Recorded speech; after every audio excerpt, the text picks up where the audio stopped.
தெய்வீக அம்சம் கொண்ட 6 மலர்கள். பவளமல்லி. அதிக நறுமணத்தை கொண்ட இந்த மலரை பூஜை அறையில் வைத்து வழிபடுறதுனால தெய்வத்தின் அருள் முழுமையாக கிடைக்கும். கண் திருஷ்டி மற்றும் பொறாமையை சரி செய்து தொற்றுநோய் வராமலும் தடுக்குமாம்.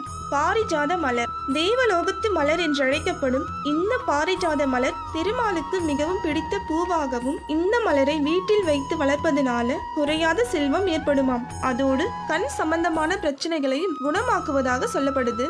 மனோரஞ்சித மலர். தொழில் செய்கிற இடத்தில் இந்த மலரை வைக்கிறதுனால தொழிலில் நல்ல லாபமும் முன்னேற்றமும் ஏற்படுமாம். கடன் பிரச்சனைகளை தீர்த்து தெரியாத எதிரிகளையும் அழிக்குமாம். பிரம்ம கமலம் மலர். பிரம்மாவின் அம்சமாகவும் மறு உருவமாகவும் இந்த மலரை தான் சொல்றாங்க. பிரம்மா இந்த மலரில் தான் தவம் செய்து கொண்டிருப்பதாகவும் இந்த மலரை வழிபடுறதுனால அனைத்து வரங்களும் கிடைக்கும்னு சொல்றாங்க. செண்பக மலர். சுக்கிரனின் அம்சமான செண்பக மலரை வீட்டில் வைத்தால் சுகமான வாழ்க்கை அமையுமாம். அதிர்ஷ்டம் இருந்தால்தான் இந்த செடி ஒருவரது வீட்டில் வளரும்னு சொல்றாங்க. கிருஷ்ண கமல மலர். கிருஷ்ணனின் அம்சமான இந்த மலரை வளர்ப்பதன் மூலம் செல்வம் அதிகரிக்கும்.